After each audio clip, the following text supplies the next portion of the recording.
भी नारा लगाते थे, बहारो फूल बरसाओ तेरा महबूब आने वाला है, लेकिन महबूब 2-4 बार सरकार बनाया लेकिन महबूब नहीं आया। इसलिए इन लोगों ने अपनी लड़ाई लड़ने के लिए सुहेलदेव भारतीय समाज पार्टी का रास्ता चुना है। तो हमको समाजवादी पार्टी को छोड़कर बड़ी संख्या में आज लखनऊ में सुहेलदेव समाज पार्टी को ज्वाइन किया है और समाजवादी पार्टी पर बड़ा आरोप भी लगाया है कि अल्पसंख्यक समाज के साथ उन्होंने छलाव किया है। ओम प्रकाश राजभर लगातार भारत के एक ऐसे नेता हैं जो अल्पसंख्यक, पिछड़े, दलित, वंचित समाज की लड़ाई लड़ रहे हैं। हम उनकी नीतियों से प्रभावित होकर सुहेलदेव समाज पार्टी की सदस्यता ग्रहण कर रहे हैं। साथ ही पीएम मोदी की भी तारीफ की और कहा कि मोदी जी की नीतियों से हर कोई लाभ उठा रहा है, चाहे हिंदू हो या मुस्लिम, सबको फायदे मिल रहा है। समाजवादी पार्टी ने मुसलमान के साथ धोखा किया है। 18% का आरक्षण का वादा था जो मुसलमान को नहीं मिला है।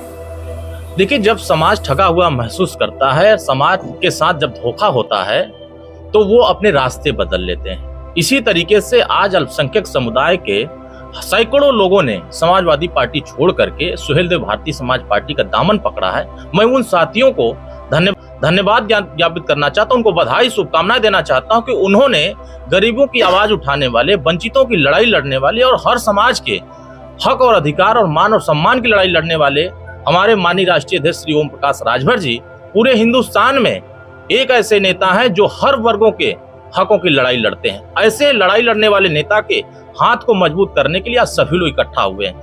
ये लोग बड़ी संख्या में समाजवादी पार्टी के साथ लंबे समय तक संघर्ष करते रहे। वहां नारा दिया जाता था कि 19%, 17% मुसलमान हमारे साथ रहेगा तो हम राजा बनते रहेंगे। ये लोग भी नारा लगाते थे, बहारो फूल बरसाओ तेरा महबूब आने वाला है, लेकिन महबूब 2-4 बार सरकार बनाया लेकिन महबूब नहीं आया। इसलिए इन लोगों ने अपनी लड़ाई लड़ने के लिए सुहेलदेव भारतीय समाज पार्टी का रास्ता चुना है। तो हमको ऐसा महसूस हो रहा है कि अब समाजवादी पार्टी से लोगों का मोह भंग हो रहा है। तमाम ऐसे पदाधिकारी हैं, तमाम ऐसे लोग हैं। अभी तो ये एक झांकी है, पूरी फिल्म अभी बाकी है।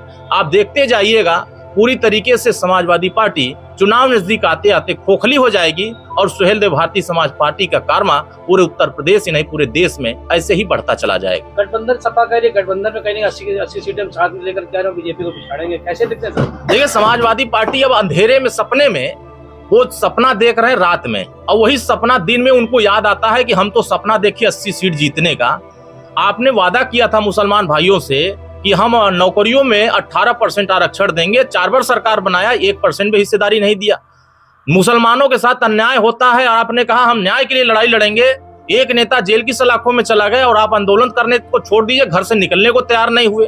तो फिर आप किसके हक की लड़ाई लड़ना चाहते हैं? पूरे उत्तर प्रदेश के लोग आज जिस तरीके से हमारी सरकार जो इस तरह काम कर रही है, माननीय ओम प्रकाश राजभर जी उनके लिए जिस तरह काम कर रहे हैं, तो लोगों को यह महसूस हो रहा है कि समाजवादी पार्टी धोखेबाज पार्टी है और वो सभी वर्गों को सिर्फ नाम लेकर के जोड़ते हैं, उनके लिए कुछ करना नहीं चाहते हैं। आज हालात ऐसे हैं कि आज माननीय मुख्यमंत्री जी ने उत्तर प्रदेश के उन युवाओं के, तमाम वर्गों के युवाओं की एक मंशा थी कि 3 वर्ष की आयु सीमा बढ़ाई जाए। माननीय ओम प्रकाश राजभर जी ने उन नौजवानों की बातों को गंभीरता से लेते हुए मुख्यमंत्री से मुलाकात करके आश्वासन दिलाया कि नहीं, इस काम को हम कराएंगे। और माननीय मुख्यमंत्री जी को धन्यवाद दूंगा, उनको आभार व्यक्त करूंगा कि उन्होंने नौजवानों के हितों को ध्यान में रखते हुए उन्होंने 3 वर्ष की आयु सीमा बढ़ाई और पुलिस की भर्ती में उनको भी मौका देने का अधिकार दिया। तो हमारी सरकार उस दिशा में काम कर रही है और हमारी पार्टी कभी भी शोषण और अन्याय के खिलाफ, बगावत का नाम ही सुहेलदेव भारतीय समाज पार्टी रखा गया है, और कहीं भी किसी भी साथी के साथ जुल्म होगा तो सुहेलदेव भारतीय समाज पार्टी उसके साथ खड़ी रहेगी। और समाजवादी पार्टी और चाहे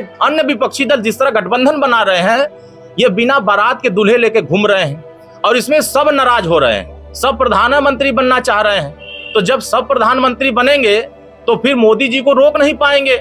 इसीलिए कि ये लोग आपस में खूब लड़ रहे हैं। ये जाते हैं क्या करने, आओ खाओ हाथ धो करके जाओ। एक अभियान चल रहा है। 4 बैठक हुई, 4 बैठक में कन्वीनर तय नहीं हो पाया, 4 बैठक में सीटों को लेकर सहमति नहीं बन पाई, 4 बैठक हुई, किसी प्रकार का कोई निर्णय नहीं हो पाया। तो कहीं न कहीं ये साफ जाहिर होता है कि ये गठबंधन नहीं बन रहा, ये ठग बंधन था। ईडी, सीबीआई, आईटी के डर का ये बंधन बन रहा था, जो कि बैठक के बाद ये बंधन टूट जाता है। हाथ उठा करके, गले मिल करके फिर चले आते हैं और खाना खा के हाथ धो के चले आते हैं। उसके बाद इनका कोई निर्णय नहीं हो पाता है। इसीलिए सुहेलदेव भारतीय समाज पार्टी एनडीए के साथ है और मजबूती से हर वर्गों की रक्षा करने के लिए, देखिए बड़ी संख्या में बीजेपी भी मुसलमानों के हितों में बड़े काम कर रहे हैं, आवास बांट रहे हैं, शौचालय बांट रहे हैं, राशन बांट रहे हैं। तो कोई एक जाति को देख करके न्याय दिया जाता था, जातियां देख के नौकरी दी जाती थी, जाति देख करके आवास बांटे जाते थे, तमाम जो कार्य होते थे सरकार की योजनाएं जाती थी जाति देख करके। लेकिन इस सरकार में बिना जाति को देखे, बिना भेदभाव किए सभी वर्गों को, सभी समाज को न्याय दिया जा रहा है।